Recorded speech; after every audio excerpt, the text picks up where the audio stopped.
Welcome to Inside Athletic Training, a podcast from the Professional Baseball Athletic Trainer Society and the ultimate destination for athletic training professionals, students, and educators looking to learn more about sports medicine and athletic training. In each episode, we'll dive headfirst into conversations with experts in the field, bringing you insights, stories, and cutting-edge information about athletic training and sports medicine.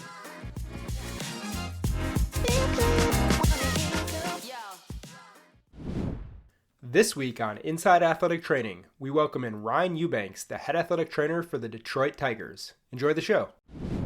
All right, Ryne, welcome to the Inside Athletic Training podcast. Really excited to have you on for episode 45 and the first episode of season 2 here in 2024. You're currently the head athletic trainer with the Detroit Tigers organization. Before we get into the details about your current role with the Tigers and your day-to-day, I want to share a bit with the listeners more about you and your background. So let's take it to the start. Share with us a bit about where you're from, what sports you were into growing up, and also how you found your passion and liking for the profession of athletic training. Absolutely. Glad to be on the show with you too, Sam. Thanks for the invite. I'm originally from Arkansas, grew up close to Memphis, Tennessee. So my path actually goes back quite a ways. Even when I was in high school, I knew at a young age, I played some sports, kind of growing up, played baseball, but I knew at a young age that I oddly enough felt like I wanted to make my career in sports somehow, some way. Didn't know exactly what that was. And so I was able, even when I was 14 years old, to start as a bat boy for the local AAA team, the Memphis Redbirds. And then that turned into my college summers. I worked in the clubhouse, did all the, vacuum the clubhouse, took out the trash, cleaned the cleats, cleaned dishpans. I mean, all the glorious work. And so I did that. And along the way, the athletic trainer that was there the whole time was Chris Conroy. They're all the same exact years that I was there. He's now with the St. Louis Cardinals in the big leagues with them. And I just, I was able to admire the way that he, kind of carried his business and the role that he played within like the clubhouse. And that's kind of where it kind of started there, where I started gravitating toward. I think this is what I want to do long term. Mm-hmm. Yeah. For anyone that knows Chris, awesome guy. So easy to talk to, always life of the party. Such a great guy. So cool to hear you kind of had a early relationship with Chris in Memphis. I want to start by talking to you a bit about your education before we jump into your career path and more details about your current role in Detroit. So you graduated in 2012 from the University of Arkansas and then got your master's degree from Arkansas in 2014. Talk a bit about your experience with the athletic training program at Arkansas and maybe some of your key takeaways now that you are, in a role, such a huge role in professional baseball. Yeah, there's kind of two different parts of that, because I did an entry level, master's for my athletic training degree. And so going to school at the university as an undergraduate student, I worked with the basketball team there, primarily under the athletic trainer at the time, which was Dave England. He's since retired in the last couple of years from the university. He spent about 35 years or so there in different roles. But so I think in a couple different ways, I was able to, I worked for him, and then he was very, he really kind of gave me an opportunity just to really shadow him for the 4 years of college. And it was the true experience. I mean, it was there for practices. It was missing some holidays. It was, doing some travel, kind of really starting to get my feet wet while I was in college. And I always think about that time. I always appreciated Dave's work ethic. And I think that's what I took, from that time, is if I'm going to do this and do it well, it does take a lot of energy, and it takes a full commitment.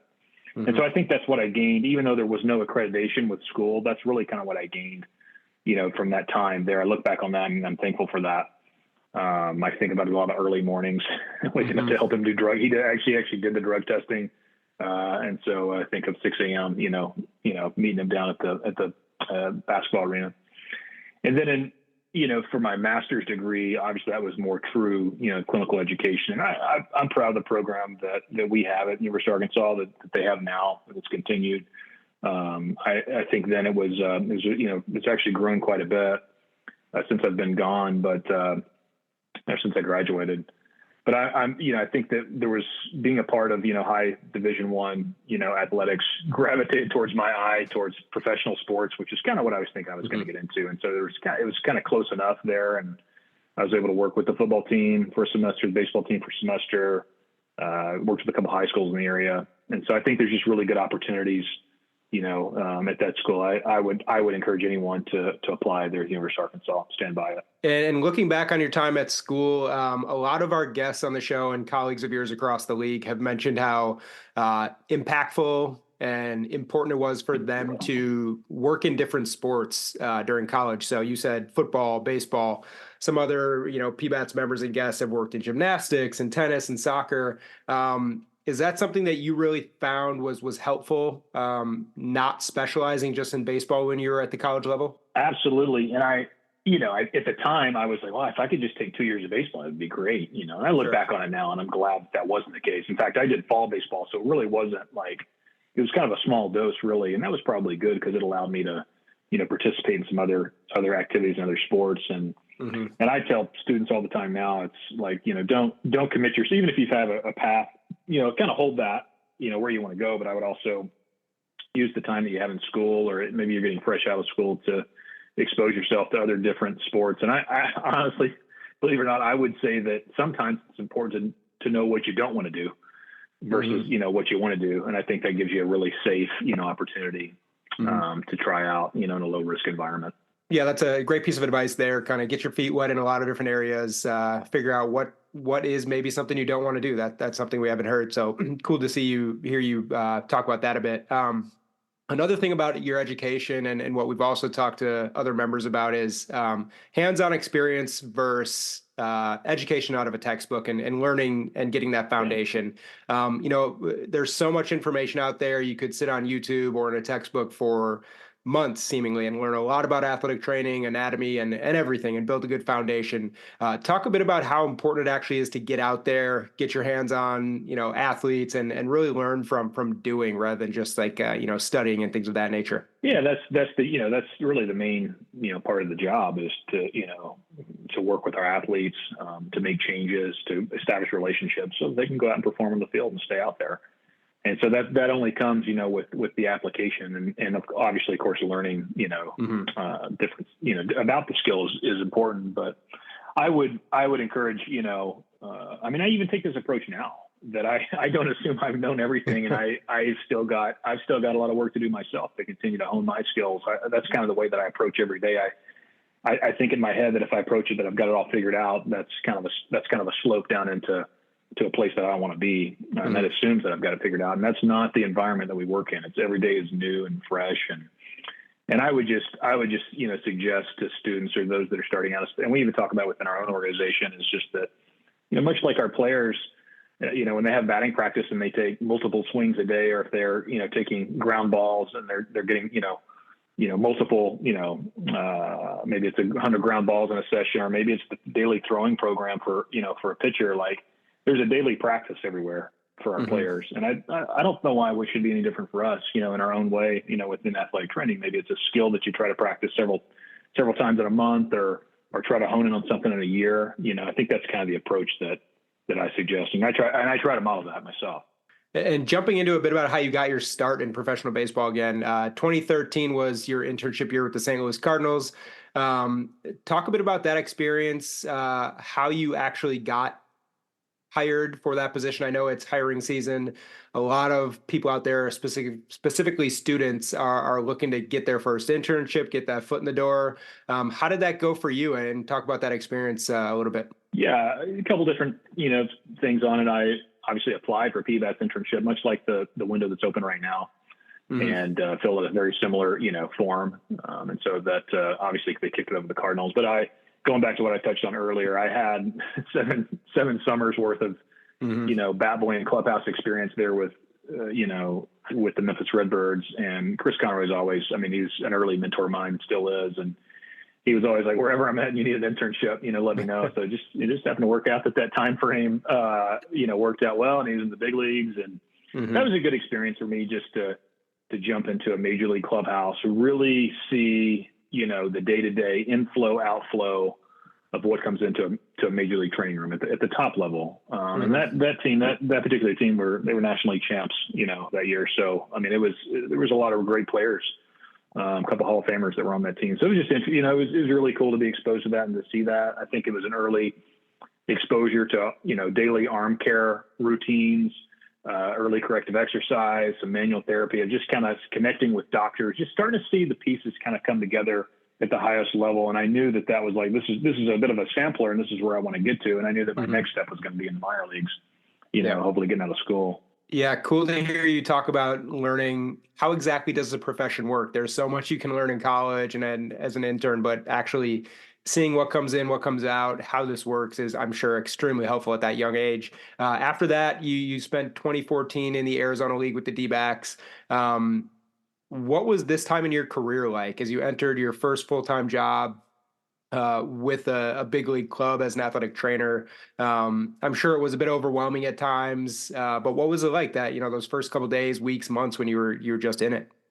It's, super exciting. I can actually put myself back to that moment right now. I graduated thankfully the D-backs allowed me to graduate and then join kind of in May in progress. But I remember graduating on a Saturday, jumping in the car on Sunday morning and driving all the way across I-40 across the country, and then starting an extended spring on that Tuesday at 5:30 a.m. or whatever it was. And I just remember being super excited and ready to go, just hoping for a chance, and I think that what I found out pretty quickly was even though I was new and green, I was there to be as the professional, to do the full-time job at entry level. And, I think a lot of people looked at me, and I think that the same goes now for anyone, that, they're looking at, these people that have this position and that had that position to fulfill the job. And almost like people were looking at me like an expert almost, so to speak. And I wasn't even close then, and I'm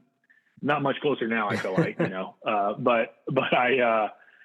but it was kind of that eye-opening experience just to be okay, there's a lot to learn still. There's you kind of mentioned the textbook, the schooling, but now we're going to jump into it. And it was really, really an awesome time and kind of a dousing by fire, learning a lot of different things. Yeah, I'm sure it's tough to not have the imposter syndrome that, we all have it at some point or even still now, when you show up and, there's legendary athletic trainers and you're expected to actually contribute when you feel like you don't really know what's going on. So I'm sure that was a lot to handle, but you definitely made the most of it. And then after your time at the Arizona League in 2014, made stops at Single-A Hillsborough 2015, Double-A Mobile in 2016, Double-A Jackson 2017. So I'm sure a very busy couple of years with a lot of moving around for you. Talk about that minor league experience, how beneficial it was to be able to make mistakes on a lower scale, and how that kind of jump-started your career as you made your way with the Diamondbacks. Yeah, I look back at those times and every year is just a confidence booster and builder. I feel like, I just gained more and more confidence each year. I committed myself to living in Arizona in the off seasons. So I was able to be around the complex, and obviously, in some ways, the off season was just as important as the season because I was able to learn from, mentors there, and just kind of like keep my learning going. And I think early on, obviously, my bosses, kind of saw some early, some early talent in me, and I think even myself, I'm like, really me? And I think I started to gain some talent that no, I actually can go to the level that I want to go to. And I just think it became a really good match just to really plug in. And each year I can look back and see more and more. And by the time I can, I think of stories that I remember. I was actually sharing this with someone a few days ago. I remember, going from short season Hillsborough to Double-A Mobile in 1 year was a huge jump. And I remember thinking like, oh man, I'm going to get figured out this year. Like they're going to figure me out quick. They're going to know that I don't have the experience. And I'll tell you, Sam, about 5 games went by in Double-A and no one cared. They just knew that I was the person there to provide, do the job. And I just think it's like, well, then here I am, I'm here to do the job. I'm going to show up and do it. And so I just think it really, that moment kind of started to accelerate. Like, no, whatever job I'm going to step into, I just want a chance, and I'll try to do what I can to adjust and master where I can. Yeah, very interesting to hear you speak about that confidence and how that grows throughout the minor leagues. Obviously nobody knows everything when they start, and you pick something up from a mentor every year and keep growing that way. So cool to hear how you use those years in the minor leagues. After 2017, you were promoted to the assistant minor league medical coordinator position, moved into the medical coordinator role in 2018. I know this is a hugely important role within all clubs, and a lot of people who are head athletic trainers like you in the big leagues did work in this role for their club. Talk a bit about the medical coordinator role, how much you learned from that, how different it is from being an athletic trainer at an affiliate, and just the couple years of doing that for the D-backs. Oh man, a lot to share on this topic. Great, great question. It's my personal take that, even with the Tigers, I know we'll probably touch on that later, that like putting an emphasis on leadership is going to be, kind of where we want to go. I'm just thankful that I was able to do that role with the Diamondbacks. There's some huge, pillars that came before me, and there's been some awesome, colleagues that have come after me too in that role with the D-backs. And that was just a really important time for me to really take on, honestly, a lot of, responsibility to show some leadership skills over staff, to really kind of take that step forward towards, being in the big leagues, hopefully, in time. And I would say I'm like right now in my position as the athletic trainer for the Tigers, I draw on those experiences a lot, honestly, on, just the things that I did, the things that I said, the things I wish I would have said, some mistakes, things I felt like I might've done well. And that's kind of really shaped me, even to this point. And so I would tell you that,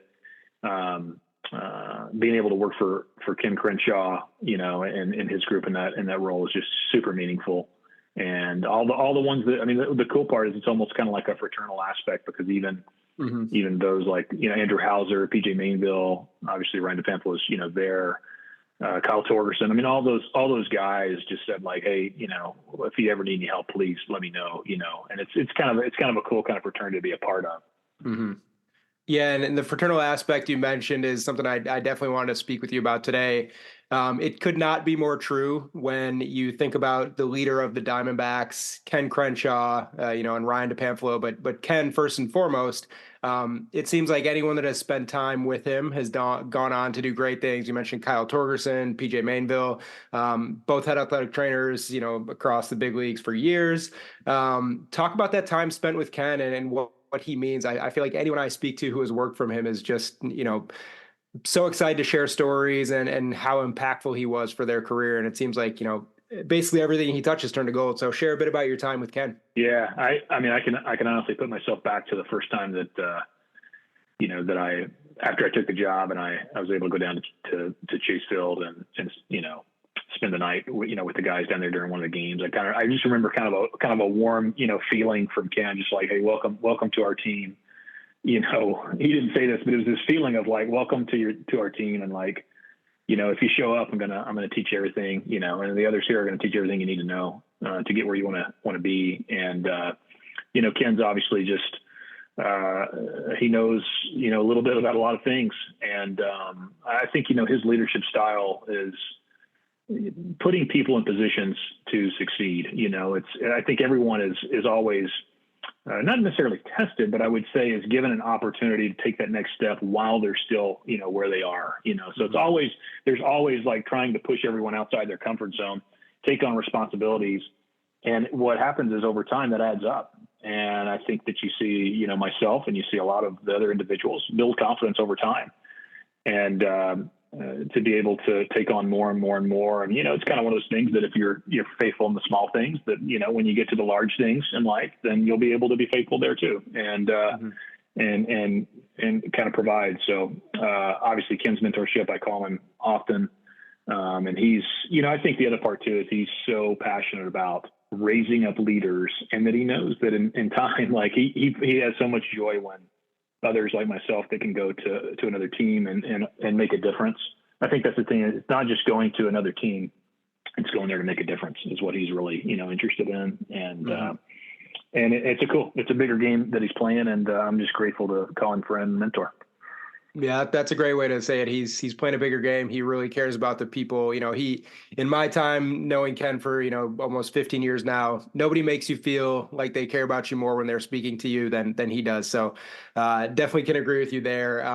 And like we said, he's always grooming people to either take his job or to find, his job at another club, which he's done so many times with you, Kyle, PJ, Ryan, and all the guys there. And in your new job, this past year, you wrapped up your first season as head athletic trainer with the Detroit Tigers. Obviously, a huge role with the club. To start, I'm wondering the decision to leave, your team, Ken, Ryan, in Arizona to go to Detroit. I'm sure you had a lot of tough thoughts about that, but explain kind of how that came about and how that decision process was made. Yeah, I just, learned shortly after the 2022 season that Detroit was going to have an opening and that they wanted to consider me as a part of that, which I was super grateful. And, I always wanted to go, if I was going to leave Arizona, to go to a place to where, feel like there's growth opportunities and a chance to build. And is that, interview time and question, asking time kind of went through and getting to know the people here in the Tigers organization. It became clear that this really could be an opportunity to leave and to go build something, similar but new, at the same time. We're not trying to be the Detroit Diamondbacks. We're trying to be the Detroit Tigers, and to do our own thing. But it's hard to separate a lot of the influence that I've had from my time in Arizona. And your question about how tough it was, Sam, it was extremely tough. It was a place that I'd loved. It was the only place I'd worked at the time. My wife is from Phoenix, and there's a bit of comfortability there. But the opportunity was too good, and the challenge and the next chance to push myself past my comfort zone present itself. And that's been there all this first year too. It has not been easy at times, just being honest, but I think that I'm excited to be here and excited for what we're all building together here. That's a very exciting time. Yeah, and speaking of being comfortable and getting out of that comfort zone, obviously first year in a new role, it's going to be tough. There's going to be ups and downs, learning experiences. Share a little bit with the listeners about your experience, walking into the door as head athletic trainer for the first time, and just, what the season was like. Was there things that were different or, than you expected throughout the season in that role as head athletic trainer? My approach walking in, to the door, was there's some really awesome people here already, and people that really care passionately about the Tigers, within the sports medicine team, and then had been with the team for a long time. And, my approach, Sam, and those that know me, know that I'm going to try to build relationships and communicate effectively first. And I really tried hard, this past year to really, make that. I mean, that's always going to be probably one of my, pillars of what I'm going to bring to the table, as a teammate and a coworker and a leader. But I really wanted to lean into that. And so that was my approach, was just to get to know the people and the processes and just really be slow to speak on a lot of things, but also speak when called on, as the directional leader. And, I think this year it was obviously there's caring for the team on the day to day. And, I feel like my training, I was able to draw up on my previous training to kind of help get me through that first year. But there's obviously things that come on. It's new people, it's new organizations that, done a little differently than what I was used to. And so, it's honestly there's just a lot of unfamiliarity kind of stepping into it. I probably underappreciated that at the beginning, stepping into it, of like what a big kind of take on that really is. But I would say that I'm very excited going into the second season and what we're building here. I really think it's going to be a special place. Mm-hmm.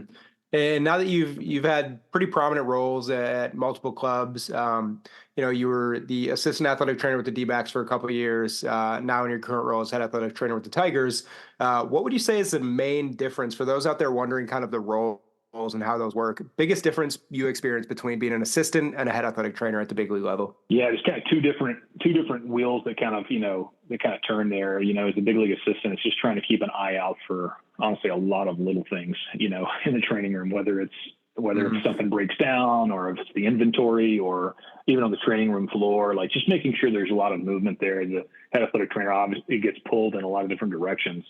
And so it was always my thought, working on Ryne Eubanks, I just really wanted to just really, truly, in the sense, assist him and assist us. And from the truest, definition of what it means to assist.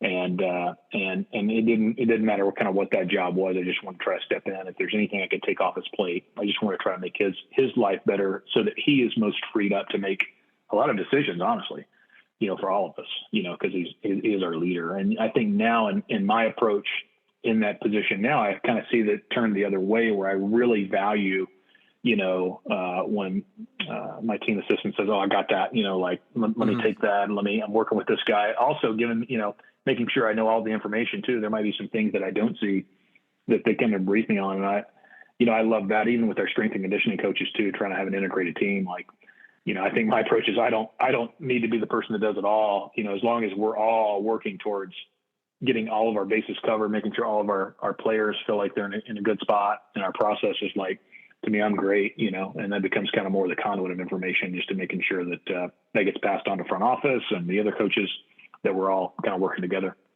Mm-hmm. Yeah. And shifting gears a bit to kind of not so much your career and your time with the Tigers, but back to kind of the earlier days, looking back on your career and when you were coming up as a younger athletic trainer, even in college, did you have any specific role models who really you looked up to in the field and kind of showed you the way? Well, obviously I talked about Chris Conroy. I can't say enough about him, what he did and what he's done, honestly, because it hasn't stopped, how much he impacted my early career and kind of got me going.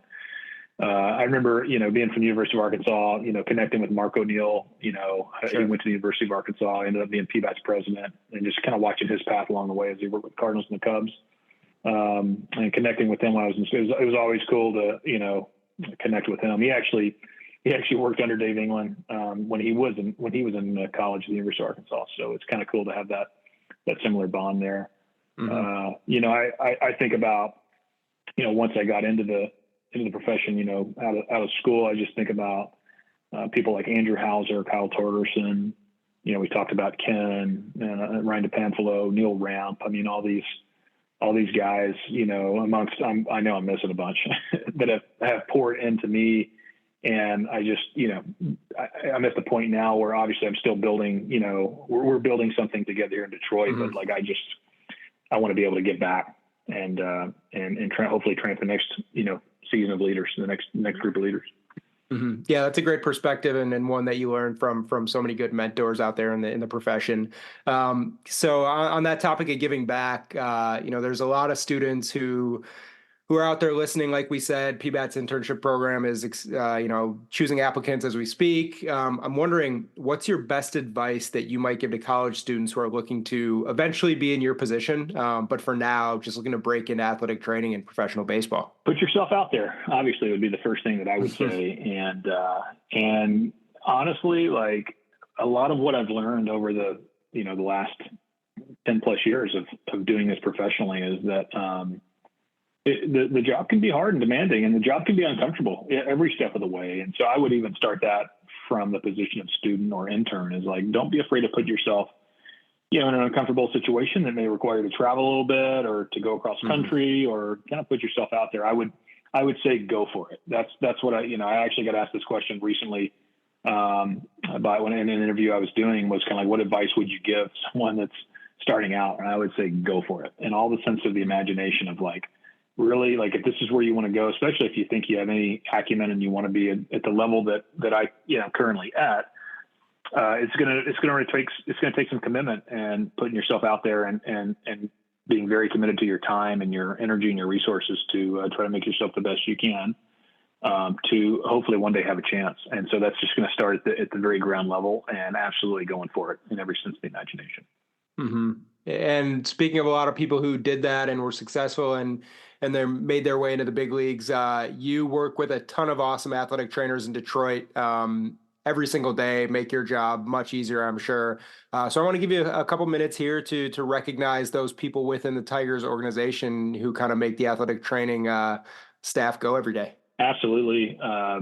I mean, I really do think we've assembled a really, really great group. Here we were able to bring on Kelly Boyce. She's now Kelly Rhodes. She got married a few days ago. She came on to us as our first assistant athletic trainer from Arizona. It's been great to add her. We have a lot of experience working together through our time with Arizona. So we're excited to bring her on. We have Chris McDonald, who's an old Tigers bat boy from Detroit. He's been with Detroit for a long time, coming to the minor leagues, and this is his fifth season at the major league level. And he bleeds, the Tiger blood through and through. And he loves the organization, and he's a jack of all trades that kind of lends his expertise in a lot of different ways on a daily basis. Duncan Evans is our major league physical therapist, and Duncan's super, brilliant mind, well read, really good PT, through and through. So glad to have him, and he's got a good eye for rehab, and so we obviously enjoy working with him. I want to mention Doug Teeter as well. Doug works out of our Lakeland complex, and honestly, Doug's done a great job overseeing a lot of different administrative duties, from workers' compensation to budgets to honestly the institutional knowledge. He's done a bunch of different jobs along the way with the Tigers, so it's really nice to have him and his expertise as he lends it to us. And we've got a new minor league medical coordinator in Sean McFarland this year, and he's an exciting person just to help him, get him going down the path. And I think his future is super bright as well. So, obviously our day-to-day sports medicine staff, it's a fun group to work with. And I think we're really going to be able to build something, special here together. Well, Ryne, this has been awesome. You've shared so much quality information that students and young professionals can take forward. Before we let you go and to wrap up today's episode, we're going to finish with a quick Q&A segment called Extra Bases. So I'm going to ask you 4 quick questions, let you share some insight into some of your favorite things about athletic training. So we'll kick it off at first base. Outside of your home park in Detroit, what is your favorite athletic training room to work in the big leagues? I like Atlanta. I like the space there and the layout there. Yeah, that's been I would say more than half of our guest answers have been Atlanta. so it's good to hear there's some consistency and people love working there. Moving on to second base, I always say you guys have one of the best vantage points of anybody outside of the players and the managers. You're in the dugout for the game. So what's your favorite big league stadium to watch a game from the dugout? I always like being in the St. Louis dugout. It reminds me, it's always cool to look over across the way, and I see, Adam Olson and Chris Conroy are two guys that were there when I was an intern. And it just reminds me of kind of where I've come from. And obviously the environment there is always spectacular every night. So I would say St. Louis. Mm-hmm. And you've spent time, from Arkansas, college there as well, living in Detroit now, a lot of different climates in your life. But when you get on the road, do you have a favorite city that you like to visit? Yeah, I like going to Denver. I just like the downtown area. You can walk to the stadium. To me, it's one of the, cool places. We obviously went there a bunch, being with Arizona. So my choice is Denver. Yeah. And final question for today, moving on to home plate. Always love hearing answers to this question. You've been in the big leagues, for a handful of years now. At any point, maybe it's your first game with the D-backs or your first, game as head athletic trainer with Detroit, have you had a welcome to the big leagues moment? Yeah, the one that I'm thinking about right now is, we'll call it my major league debut. 2020 was my first major league season. We opened up in San Diego. We had Cole Calhoun, the right fielder. And I want to say it was the second or third game of that season.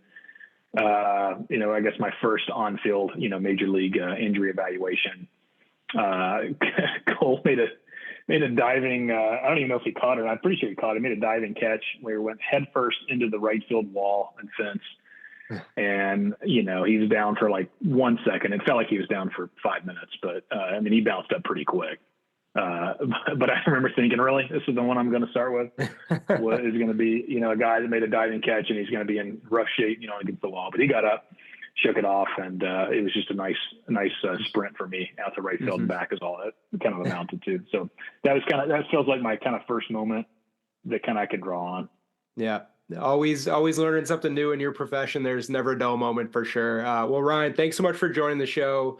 I always appreciate your time, your dedication to PBATs and the profession of athletic training, and wish you and the staff in Detroit nothing but the best of luck as spring training gets underway here soon. Thanks, Sam. It was a pleasure to join you. Thank you for joining us on this episode of Inside Athletic Training. We hope you've gained valuable insights, inspiration, and knowledge to fuel your athletic training journey. If you enjoyed today's show, don't forget to subscribe, rate, and review on your favorite platform. And also, stay connected with us on pbats.com for more news about athletic training and sports medicine.